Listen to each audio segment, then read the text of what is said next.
আসসালামু আলাইকুম ওয়ারাহমাতুল্লাহি ওয়াবারাকাতুহু। আমার প্রিয় মুসলিম ভাই ও বোনেরা, আজ আমরা একটি খুব আকর্ষণীয় বিষয় নিয়ে কথা বলতে যাচ্ছি, যা আমি নিশ্চিত যে আপনারা সবাই মনোযোগ সহকারে শুনতে চাইবেন, কারণ এটি আমাদের প্রিয় নবী সাল্লাল্লাহু আলাইহি ওয়াসাল্লামের সাথে অনেক সম্পর্কিত। আমরা আলোচনা করব কিভাবে মানবজাতির ইতিহাসের সর্বশ্রেষ্ঠ ঘটনাটি শুরু হয়েছিল। হ্যাঁ, এমন একটি যুগের সূচনা যা মানব ইতিহাসের গতিপথকে চিরতরে বদলে দিয়েছিল, এমন একটি যুগ যা ইসলামের বার্তার সূচনা করেছিল।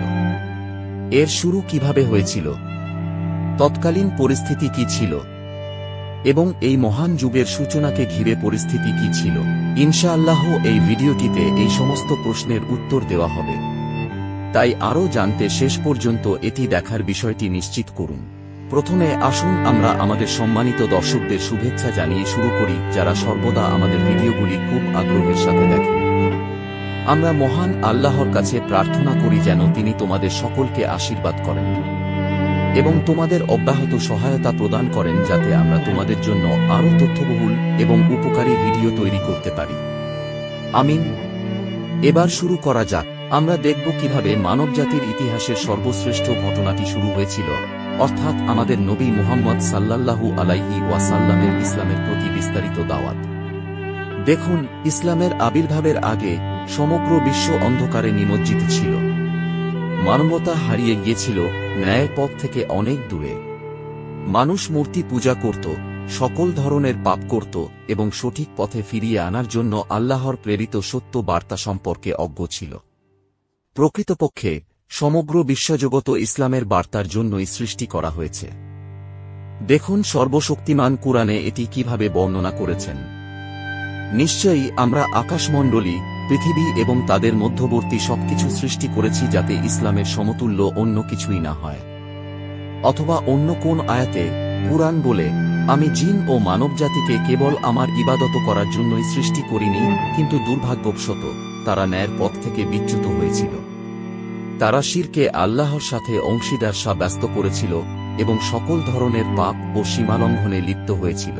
ইতিহাসের এই সময়ই আল্লাহ তাআলা একজন শেষ নবী সাল্লাল্লাহু আলাইহি ওয়াসাল্লামকে প্রেরণ করার সিদ্ধান্ত নিয়েছিলেন, যিনি সকল ধরনের অজ্ঞতার অবসান ঘটাবেন এবং সমগ্র মানবজাতিকে চিরতরে ন্যায়ের পথে পরিচালিত করবেন। তবে প্রশ্ন হল, এই মহান মিশন কিভাবে শুরু হয়েছিল? এর চারপাশের পরিস্থিতি ঠিক কি ছিল? এই গুরুত্বপূর্ণ প্রশ্নের উত্তর দেওয়ার জন্য আমাদের প্রথমে দুটি জিনিস জানতে হবে। প্রথমত, আমাদের নবী সাল্লাল্লাহু আলাইহি ওয়াসাল্লামের মিশন সম্পর্কে জানতে হবে, যা ইসলামের প্রতি বিস্তারিত দাওয়াত ছাড়া আর কিছুই নয়।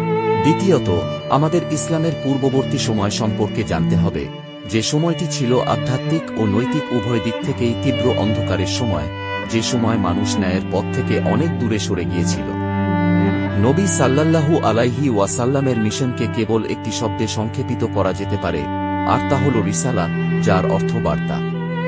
তার মিশন ছিল সমগ্র মানবজাতির কাছে আল্লাহর বার্তা পৌঁছে দেওয়া এবং তাদেরকে এক সত্য ঈশ্বরের কাছে আত্মসমর্পণ করার জন্য আহ্বান জানানো। তাকে সাল্লাল্লাহু আলাইহি ওয়াসাল্লাম মানবজাতির কাছে এই বার্তা পৌঁছে দেওয়ার জন্য প্রেরণ করা হয়েছিল যে আল্লাহ ছাড়া উপাসনার যোগ্য কোন উপাস্য নেই এবং তিনি সাল্লাল্লাহু আলাইহি ওয়াসাল্লাম তাঁর শেষ নবী। তাঁর মাধ্যমে আল্লাহ কুরআন নাজিল করেছিলেন, যা কিয়ামত পর্যন্ত সমগ্র মানবজাতির জন্য শেষ ঐশী বার্তা। এই বার্তার মাধ্যমেই আল্লাহ তাঁর উম্মতকে, নবী সাল্লাল্লাহু আলাইহি ওয়াসাল্লামের অনুসারীদেরকে ন্যায়ের পথে পরিচালিত করেছিলেন এবং জাহান্নামের আগুন থেকে তাদের রক্ষা করেছিলেন। আসলে ইসলামের পূর্ববর্তী সময়ের কথা বলতে গেলে এটি ছিল নৈতিক ও আধ্যাত্মিক অন্ধকারের সময়।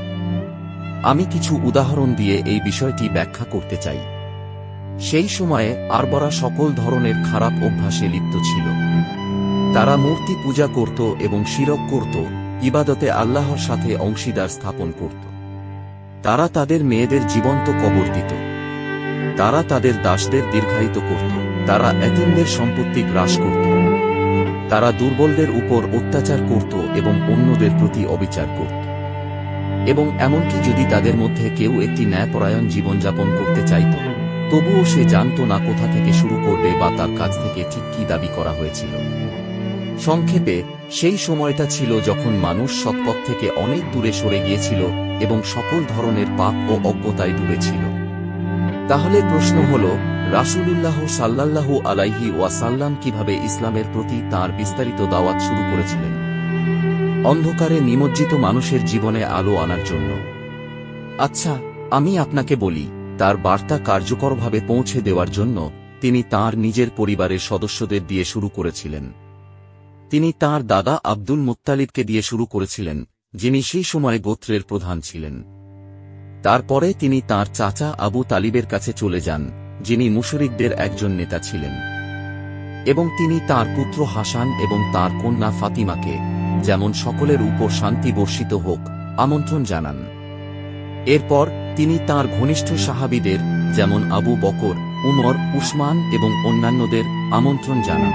কুরআন প্রথম যাদেরকে আমন্ত্রণ জানিয়েছিল তাদের সম্পর্কে এটিই বলে, তোমাদের পরিবার এবং তোমাদের নিকটাত্মীয়দের ডাকো।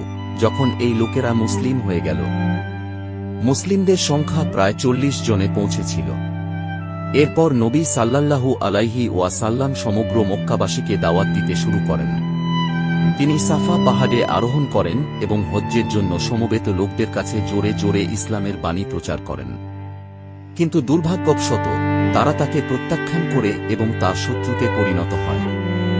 নবীর বাণীর প্রতি জনগণের প্রাথমিক প্রতিক্রিয়া খুব একটা উৎসাহব্যঞ্জক ছিল না। তারা তাকে এবং তার সাহাবীদের উপর অত্যাচার চালায়, তাদের উপর নির্যাতন চালায় এবং ইসলামের বাণী প্রচার থেকে বিরত রাখার জন্য সর্বাত্মক চেষ্টা করে। কারণ নবী সাল্লাল্লাহু আলাইহি ওয়াসাল্লাম তাদের জীবনধারা, তাদের ঐতিহ্য এবং তাদের মিথ্যা দেবতাদের জন্য হুমকি ছিলেন। তাদের বিশ্বাস ও মূল্যবোধকে চ্যালেঞ্জ জানানো হয়েছিল এবং তারা তা গ্রহণ করতে রাজি ছিল না।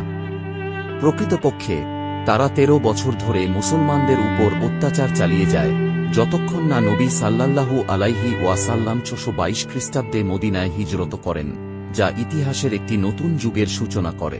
সংক্ষেপে বলতে গেলে, ইসলামের প্রতি বিস্তারিত দাওয়াত শুরু হয়েছিল নবী সাল্লাল্লাহু আলাইহি ওয়াসাল্লাম তাঁর পরিবারের সদস্য এবং ঘনিষ্ঠ বন্ধুদের আমন্ত্রণ জানানোর মাধ্যমে।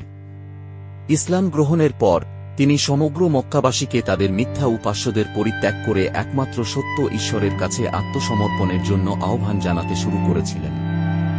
যদিও তারা তাঁকে প্রত্যাখ্যান করেছিল এবং মুসলমানদের উপর অত্যাচার করেছিল, তবুও তিনি হাল ছাড়েননি। তিনি 622 খ্রিস্টাব্দে মদিনায় হিজরত না করা পর্যন্ত ইসলামের বাণী প্রচার চালিয়ে যান। এখন আসুন আমরা এ থেকে কিছু শিক্ষা গ্রহণ করি। প্রথমত, আমাদের জানা উচিত যে নবী সাল্লাল্লাহু আলাইহি ওয়াসাল্লাম তাঁর মুখোমুখি হওয়া বিরোধিতায় ভীত হননি। তিনি এবং তাঁর সাহাবীরা যে নির্যাতন সহ্য করেছিলেন, তা সত্ত্বেও তিনি সাহসের সাথে ইসলামের বাণী প্রচার করে চলেছিলেন। দ্বিতীয়ত, আমরা প্রাথমিক মুসলিমদের উদাহরণ থেকেও শিখতে পারি, যারা প্রতিকূলতার মুখেও অত্যন্ত ধৈর্য ও অবিচলতা দেখিয়েছিলেন। তারা তাদের ঈমানের সাথে আপোস করেনি এবং শেষ পর্যন্ত দৃঢ় ছিল। তৃতীয়ত, আমাদের মনে রাখা উচিত যে নবী সাল্লাল্লাহু আলাইহি ওয়াসাল্লাম এবং তাঁর সাহাবীদের যাত্রা সহজ ছিল না। তারা অনেক চ্যালেঞ্জ এবং কষ্টের মুখোমুখি হয়েছিলেন, কিন্তু কখনো হাল ছাড়েননি।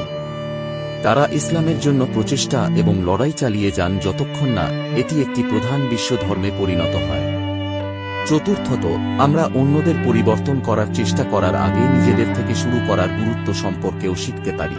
নবী সাল্লাল্লাহু আলাইহি ওয়াসাল্লাম তাঁর পরিবারের সদস্যদের এবং ঘনিষ্ঠ বন্ধুদের আমন্ত্রণ জানিয়ে তাঁর মিশন শুরু করেছিলেন, কারণ তিনি জানতেন যে যদি তারা ইসলাম গ্রহণ করে, তবে তার উপর ভিত্তি করে গড়ে তোলার জন্য একটি শক্তিশালী ভিত্তি থাকবে। সবশেষে, আমাদের এটাও মনে রাখা উচিত যে যেকোনো মিশনের সাফল্যের জন্য পরিকল্পনা এবং কৌশল প্রয়োজন। নবী সাল্লাল্লাহু আলাইহি ওয়াসাল্লাম নিজেকে এবং তাঁর সাহাবীদের সামনের কাজের জন্য প্রস্তুত করার জন্য সময় নিয়েছিলেন। তিনি জানতেন যে তারা বিরোধিতার মুখোমুখি হবে, তাই তিনি নিশ্চিত করেছিলেন যে তারা এর জন্য প্রস্তুত। তাই ইসলামের প্রতি বিস্তারিত দাওয়াতের শুরু থেকে আমরা এই কিছু শিক্ষা নিতে পারি। এই শিক্ষাগুলো বুঝতে এবং অনুসরণ করার মাধ্যমে আমরা আরও ভালো মুসলিম এবং ইসলামের দূত হতে পারি। আর সবশেষে, প্রিয় ভাই ও বোনেরা, এই ভিডিওটি দেখার জন্য আমরা আপনাদের সকলকে ধন্যবাদ জানাতে চাই। আমরা আশা করি আপনারা এটি তথ্যবহুল এবং উপকারী বলে মনে করেছেন। যদি দেখে থাকেন, তাহলে নিচে একটি মন্তব্য করতে ভুলবেন না এবং আপনার বন্ধু-বান্ধব এবং পরিবারের সাথে শেয়ার করুন। এছাড়াও যদি না দেখে থাকেন তাহলে অনুগ্রহ করে আমাদের চ্যানেলটি সাবস্ক্রাইব করুন এবং বেল আইকনটি টিপুন যাতে আমরা যখনই কোনো নতুন ভিডিও আপলোড করি তখনই বিজ্ঞপ্তি পেতে পারি। আল্লাহ আপনাদের সকলকে আশীর্বাদ করুন এবং আমাদের অব্যাহত সমর্থন দান করুন। আমিন। দেখার জন্য আপনাকে অনেক ধন্যবাদ এবং আমরা শীঘ্রই একটি নতুন ভিডিও নিয়ে আপনাদের সাথে দেখা করব। ততক্ষণ পর্যন্ত আসসালামু আলাইকুম ওয়া রাহমাতুল্লাহি ওয়া বারাকাতুহু।